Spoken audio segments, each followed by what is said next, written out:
안녕하세요. 저는 30대 남자입니다. 지금은 미혼이고 3년 정도 만난 여자친구가 하나 있어요. 결혼 이야기가 슬슬 오고 가는 중입니다. 그런데 도무지 결혼에 대한 확신이 서지가 않네요.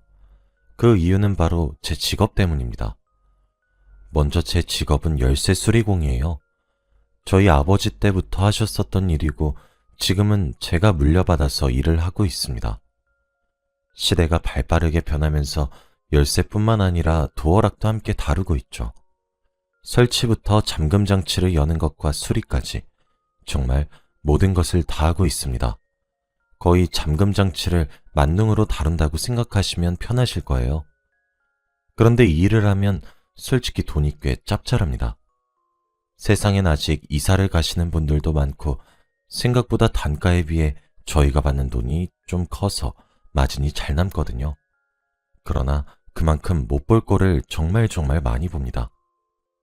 저는 그래도 나름대로 이 일을 자부심을 가지고 오랜 시간 동안 해왔기 때문에 어느 정도 익숙해졌다고 생각했는데 한 달 전쯤 제가 겪은 경우가 너무 충격적이라 이렇게 사연을 쓰게 되었어요. 이 일을 하면서 가장 많이 보는 광경 중 하나는 불륜을 하고 있는 현장을 덮치는 경우입니다. 제가 약 한 달 전쯤 목격했었다던 그 이야기를 오늘 해드리려고 해요. 그날따라 미세먼지도 없이 정말 밝고 화창한 날이었습니다. 출근하는데 촉이 딱 오더라고요. 오늘 왠지 돈을 많이 벌 것 같다 이런 느낌이요. 룰루랄라 출근을 했죠. 그런데 아니나 다를까 오전 11시가 되었는데 바로 출장건이 하나 잡히는 거 아니겠어요? 여기 슈퍼협 아파트 110동으로 언제까지 오실 수 있어요? 라는 전화를 받았어요. 상대방은 여자인 것처럼 보였죠. 지금 바로 출발하면 한 25분 정도 걸릴 겁니다. 설치 때문에 전화 주신 건가요? 라고 대답했어요. 아니요, 문을 따야 될 것 같아서 연락드린 거예요. 하시는 거예요.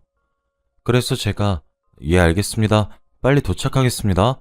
하고 빛의 속도로 출발했죠. 상대방께서 말한 주소는 또 부자들이 사는 아파트이기도 해서 통 크신 분들은 고생이 많다고 하시면서 팁도 주시고 그러시거든요. 여자분께서 말씀하신 주소에 도착했는데도 로비에 보이시질 않더라고요. 보통 고객님들은 상세 주소를 말씀해 주시고 현관문 바로 앞에서 기다리시거나 상세 주소를 말씀하지 않으신 경우에는 찾기 쉽게 로비에서 기다리시거든요. 그래서 다시 전화를 걸어서 어디시냐 물었더니 저더러 죄송한데 지하 2층에 있는 주차장으로 오실 수 있으신가요? 하더라고요. 보통 흔한 경우가 아니라서 엥? 하며 의아했지만 제 입은 착실하게 예, 알겠습니다. 곧 뵐게요. 하고 지하 주차장으로 향했습니다. 지하 주차장으로 내려가니 비상 깜빡이를 킨 하얀색 소나타 승용차가 보였어요. 저 차구나 싶더라고요. 차주로 보이는 여성분도 제가 몰고 있는 승용차에 붙어있는 저희 가게의 이름 스티커를 본 건지 차에서 내리셨죠. 저는 밝게 웃으며 안녕하십니까 하고 인사를 하려고 했었는데 여자분의 얼굴이 아주 엉망인 겁니다. 코는 빨갛게 있었고 목소린 잠겨 있었고 얼굴은 시뻘개져 있었고 눈은 부어 있었죠. 누가 봐도 오열하고 난 사람의 얼굴이었습니다. 얼마나 엉엉 울었던 건지 얼굴에 실핏줄이 다 터져 있더라고요. 그때 느꼈죠. 아, 또 불륜 현장이구나. 제가 진짜 그런 촉이 기가 막히거든요. 그러면서 제게 잠시 이야기 좀 할 수 있냐고 물으시더라고요. 차에 구비되어 있는 물티슈랑 휴지를 쥐어주시고 말씀해보시라 이야기라니 진짜 이야기가 가관이더군요. 편의상 아내분과 남편분이라고 지칭하겠습니다. 먼저 두 분이서 결혼을 하셨는데 남편분의 집안이 많이 기우는 쪽이었다고 해요. 홀어머니를 모시고 있고 밑에 동생도 줄줄이 딸려 있었다고 하더군요. 그런데 마음씨가 너무 착했고 심지가 고든 사람이라 생각해서 아내분 쪽의 집안의 반대를 무릅쓰고 결혼을 강행했대요. 아내분도 솔직히 관리를 잘해서 그런지 30대 초중반 정도로밖에 보이지 않았습니다. 아내분의 직업도 의사셨어요. 아내분뿐만 아니라 그쪽 집안 자체가 의사나 변호사 이렇게 사자 직업이었다고 하더라고요. 그래서 결혼 후에 돈은 아내분이 벌면 되니까 남편분이 스스로 자신이 살림을 하겠다 선언하고 전업주부가 되는 길을 택했다고 하더라고요. 그리고 남편분께서 홀어머니와 동생들을 데리고 살았기 때문에 살림도 곧잘하고 그래서 아내분도 별말 없었대요. 아내분 집안에서도 몇 푼 되지도 않는 돈 벌겠다고 밖으로 나다니는 것보다 집안에서 살림하는 것이 몇 배 낫겠다고 좋아하셨다고 하더라고요.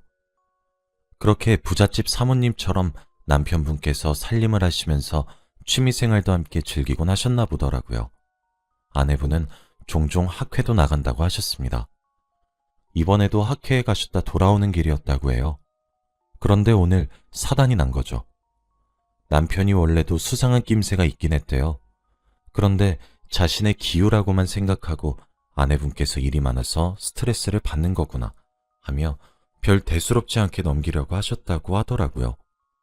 그런데 이번 학회에 가는 길에 몸 상태가 너무 좋지 않았대요. 시간이 급박해서 끼니도 대충 김밥을 포장해서 차 안에서 운전을 하면서 먹었는데 평소엔 그렇게 먹어도 별 문제가 없었는데 김밥 포장지를 뜯는 순간 구역질이 치밀어 올라왔다더군요. 차에서 바로 내린 뒤 개워내려고 했는데 내용물은 없고 헛구역질만 했나 봅니다. 아내분께서 그때 생각을 해보니까 여자라면 매달 찾아오는 그날을 건너뛰었다는 것을 알게 되신 거죠. 급하게 약국에 가서 임신 테스트기를 사서 근처 화장실로 뛰어들어가 테스트를 해보니 임신이었던 거였어요. 아내분은 근데 지금 학회를 가야 되니까 갔다 와서 남편에게 말해야지 생각만 하고 있었다고 합니다. 그러면서 학회라는 지역으로 출발하고 있었는데 그때 모르는 번호로 누군가 전화를 걸어왔다고 하더라고요. 전화 내용은 남편이 타고 다니는 자동차의 번호를 부르면서 타이어가 펑크가 나 있다고 하더래요. 신혼집의 주소니까 아내분은 아 그러시냐 하고 남편에게 전해주려고 전화를 걸었는데 그때 남편이 아내분께 나 지금 엄마랑 동생들 데리고 있어서 전화 오래 못할 것 같은데 라고 말을 했다는 거예요. 아내분은 그때 속으로 이 사람이 왜 거짓말을 하지? 라고 생각을 했대요. 일단 별말 없이 전화를 끊은 뒤 시댁에다 전화를 걸었더니 아니나 다를까 시어머니는 친구들을 만나러 왔는데 갑자기 웬일로 전화를 건 거냐고 반갑게 전화를 받으셨다는 겁니다. 그래서 학회고 나발이고 다 떠나서 바로 차를 돌려서 신혼집 주소로 돌아왔대요. 어이도 없고 화도 나서 손이 벌벌 떨렸다더라고요. 그런데 문틈으로 기가 막힌 소리들이 새어나왔다고 합니다. 누가 들어도 온갖 회개한 소리 등등 듣는 내내 기가 막히더라고요. 너무 화가 나서 당장 문을 열고 들어가서 욕을 한 바가지 하고 싶어서 비밀번호를 누르고 문을 열려고 했다고 해요. 그런데 도어락에 비밀번호를 치니까 글쎄 도어락에서 비밀번호가 틀렸다는 문구가 나왔다는 거예요. 3번이나 비밀번호를 눌렀는데도 안 열려서 가방에 들고 다니던 카드키로도 문을 열려고 했는데 카드키로도 열리지가 않았던 겁니다. 그래서 저희 가게에 전화를 주신 거였죠. 보통 그런 경우에서는 집 안쪽에서 이중잠금을 해버리면 밖에서 번호를 누르든 카드키로 열려고 시도를 하든 전부 안 통하거든요. 그래서 밖에서 이중잠금이 되어 있는 문을 열려고 하면 밖에서는 드릴로 도어락을 풀어야 합니다. 진짜 주차장에 엉엉 우시면서 하소연을 하는데 제가 무슨 말을 어떻게 하겠나요? 그냥 휴지나 건네고 말았죠. 그래도 저희가 문을 뚫으려고 하면 그게 본인 집이란 것을 먼저 확인하고 뚫는 절차가 있거든요. 그래서 본인 주소가 맞는지 확인한다고 신분증 좀 보자고 했는데 진짜 집도 아내분이 결혼할 때 해온 집이었고 아내분께서 타고 다니는 차랑 남편분께서 타고 다니는 차 2대 모두 아내분 명의였던 거였습니다. 진짜 짐승도 이 정도는 안 하겠다 싶었네요. 문 따는데 얼마나 걸리겠냐고 물어보시더라고요. 그래서 매일 하는 일이라 진짜 얼마 걸리지 않습니다. 했죠. 함께 엘리베이터를 타고 올라가는 길에 아내분께서는 휴대폰을 꺼내 동영상을 켜시더라고요. 아내분이 사시는 34층에 도달하면 도달할수록 아내분의 표정엔 살기가 넘치고 진짜 무서웠습니다. 하긴 그 심정을 세상 그 누가 알겠어요. 얘기를 들어보니까 결혼한 지 몇 년 되지도 않아서 아직 신혼을 즐겨도 될 것 같은 시기던데. 심지어 아이를 임신했던 사실을 알게 된 오늘 남편의 불륜까지 알게 되었으니 속이 얼마나 문드러질지 가늠도 되지 않더라고요. 저는 제발 그 짓이 끝나 있길 빌었습니다. 임신 초기인 아내분의 심신 안정을 위해서 말이에요. 엘리베이터는 빠르게 도착했고 아내분의 집 현관문 앞에도 도착했습니다. 아내분께서는 문에 귀를 대더니 정말 사색이 되시더라고요. 사실 문에 귀를 대지 않아도 옅게 들렸습니다. 집안에서 새어나오는 소리가 말이에요. 아내분은 누가 봐도 분노를 걷잡을 수 없는 표정이었고 저보고 잠시만 조용히 해달라고 하더니 그 새어나오는 소리들을 녹음하시더라고요. 한 2분 정도 녹음을 하고 난 뒤 제게 빨리 문을 따달라고 하셨습니다. 맨날 하는 일이니까 솔직히 30초도 안 걸리거든요. 사실 아내분께서 비밀번호도 3번이나 치시고 카드키까지 갖다 대었는데 왜 안쪽에서 반응이 없었나 신기하게 느껴졌었는데 보통 40평대 후반부터는 현관문 쪽에 중문이 따로 있더라고요. 현관 자체도 넓고요. 유리창을 중간에 넣은 나무문이 있어서 그런지 소리를 못 들었나 보더군요. 물론 제가 도어락을 떼는 소리도 함께 못 들었고요. 현관문을 여니까 동네가 떠나가라 소리가 나고 있는데 옆에 계시던 아내분께서는 총알처럼 튀어나가 동영상을 찍으면서 성큼성큼 집 안으로 들어가시더라고요.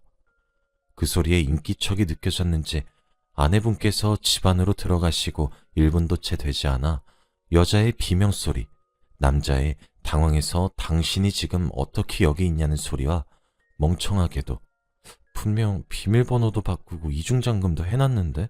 라고 중얼거리는데 아내분께서 자지러지듯 소리를 지르며 진짜 듣기도 상스러울 정도로 쌍욕을 퍼부으셨습니다. 현관문에 혼자 서 있는데 집안에서 나오는 그 개판 5분 전인 소리를 들으니까 오도 가도 못하겠더라고요. 게다가 저는 지금 아내분께서 임신 중이란 사실을 알고 있잖아요. 이미 집으로 오는 순간부터 위태로워 보이셨는데 잘못되는 것은 아닐까 걱정스럽더라고요.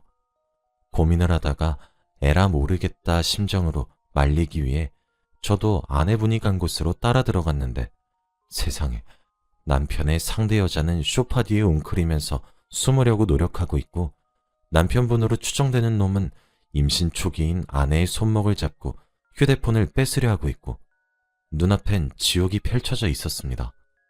아내분은 저를 본 것인지 도와달라고 소리를 지르시고 남편분은 그런 저를 보고 당신은 누군데 여기 기어들어와 있냐 소리를 지르고 아내를 맞이했던 불륜녀는 저를 보고 소리를 지르고 귀에서 삐 하면서 이명이 들릴 정도로 진짜 개판이었습니다. 일단 홀몸이 아니신 아내분께 다가가 아내분을 보호하고 두 분께 옷 좀 챙겨 입으시라 그랬어요. 아내분께서는 그 와중에도 착실히 증거를 남기기 위해 촬영한 동영상을 저장하고 계시더라고요. 나는 대체 누구고 왜 여기에 서 있고 이런 상황에 끼어 있는 것인지. 아내분은 저더러 자기를 데리고 나가주시면 안 되겠냐고 간곡히 부탁하시더군요. 일단 자리를 피하셔야 될 것 같긴 했기 때문에 남편분께서 안방으로 몸에 걸칠 것을 찾으러 들어간 사이에 아내분을 데리고 바로 아파트를 나와서 제 차를 주차했었던 지하 주차장으로 돌아갔습니다. 엘리베이터를 타고 내려가는 그 짧은 순간에도 아내분께서는 통곡을 하시며 우시는데 참, 제 3자가 보기에도 짠한 상황에 놓여 있는 것을 뻔히 알고 있으니 뭐라 해드릴 말이 없더라고요. 지하 주차장에 도착하고 아내분은 본인 차에 가서 물을 조금 먹고 오더니 제게 얼마 나왔냐고 물어보셨습니다. 제가 출장비는 7만 원이고 도어락 새로 교체까지 원하시는 거면 추가금 15만 원 더 붙는데 어쩌시겠냐고 물으니까 10만 원짜리 수표를 4개 쥐어주시면서 죄송한데 도어락도 교체해 주시고 가달라고 하시고 오늘 너무 감사했다고 그러는 의미로 돈 더 챙겨드리는 거라고 하시더라고요.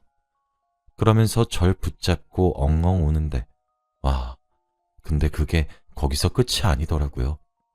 저는 사실 임신을 알게 된 날 남편의 불륜 사실도 알게 된 것도 흔치 않은 우연이라 생각하고 무슨 막장 드라마라고 생각했는데 남편의 불륜녀였던 여자의 정체가 아내분의 친척 동생이라고 했습니다. 하소연을 들으면서 사실 아내분이 많이 불쌍하기도 했지만 그래도 흔하게 볼 수 있는 장면은 아니니 구경한다는 심산도 조금은 포함되어 있었거든요. 그런데 참 그게 맞나 싶더라고요. 그 와중에 남편분은 당연히 똥줄이 타겠죠. 자기가 저질러 놓은 죄도 있고 아내분께서 찍은 동영상이 있으니 자기도 얼마나 두렵겠어요. 맨몸으로 장가와서 아내 덕만 보고 사는 중이었는데 그래서 그런지 아내분께 전화를 미친 듯이 하기 시작했는데 정말 가슴이 아팠던 건 아내분이 진동 소리를 듣고 휴대폰을 들어 올렸을 때 보게 되었어요. 아내분이 남편분을 내 쉼터 하트라고 저장을 해놨더라고요.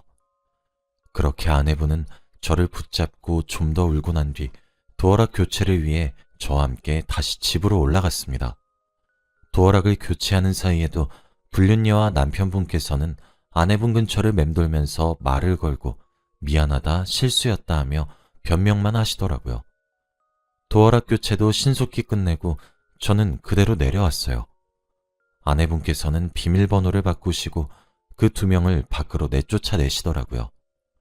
혹시나 저를 따라와서 제게 불똥을 튀게 할 것 같아서 후다닥 엘리베이터에 타서 닫힌 버튼을 연타한 후 지하주차장으로 가서 정말 꽁지가 빠지도록 운전해서 일터로 돌아왔습니다. 그 이후로의 일은 알 수 없지만 아무래도 이혼을 할 것 같긴 하더라고요. 근데 이게 참 눈앞에서 한 가정이 파탄나는 꼴을 보고 있으니까 마음이 참 뭐랄까 싱숭생숭한 기분이 들기 시작했습니다. 그리고 진짜 남편분도 선하게 생기셨어요. 교회 목사 아들같이 진중하고 자상한 느낌을 풍기는 사람처럼 보였죠. 근데 그런 사람이 아내분의 친척 동생과 불륜을 저질렀던 사실이 참 와닿지도 않네요. 인간에 대한 불신이 생긴다고 해야 하나? 기본적으로 믿을 사람이 없다는 생각이 요즘 종종 들고 있습니다. 저도 지금 결혼 이야기가 오고 가는 여자친구가 있거든요. 그러는 와중에 눈앞에서 사람을 기만하고 배신 때리는 상황의 절정을 보고 왔더니 정말 이러면 안 되는 거지만 믿기가 어렵고 결혼에 대해 자신이 없어지네요. 여자친구를 사랑하곤 있어서 그런 마음이 생기면 안 되지만 말이에요. 솔직히 그 아내분도 사랑 하나만 보고 다른 나머지 조건을 안 본 거잖아요. 저 진짜 제게 하소연을 하셨던 아내분의 말들 중에 자기가 돈으로 좋은 사람 하나를 버려놨다 라고 말씀을 하시면서 우시는 모습이 아직도 눈앞에 생생할 정도로 기억에 남습니다. 돈은 물론 평소와 다르게 2배에 가까운 큰 돈을 벌었지만 남의 치부를 훔쳐본 대가로 받은 것만 같아 찝찝하기도 합니다. 저는 정말 불륜이 없는 세상에서 살고 싶어요. 그런 짓이 해로운 것을 누구나 다 알면서 왜 그렇게 못 즐겨서 안달인 건지. 사랑이 죄는 아니지만 그렇다고 해서 불건전한 관계가 정상인 것은 아니잖아요. 참, 저도 결혼을 해야 하는데 막상 눈앞에 일련의 상황들이 펼쳐져서 한 가정이 무너져 내리고 없어지는 것을 보고 있으니 머리가 복잡해지더군요. 제 결혼 생활도 절이 되는 것은 아닌가 하는 걱정도 들고 그러네요. 아무튼 저는 알아서 해결해 보겠지만 말입니다. 그 아내분께서 꼭 위자료를 받을 수 있는 것들은 다 받아내셔서 복수도 하시고 무사히 안전하게 성공적으로 이혼을 꼭 하셨으면 좋겠어요. 그럼 제 이야기를 마치겠습니다. 그동안 들어주셔서 정말 감사드립니다.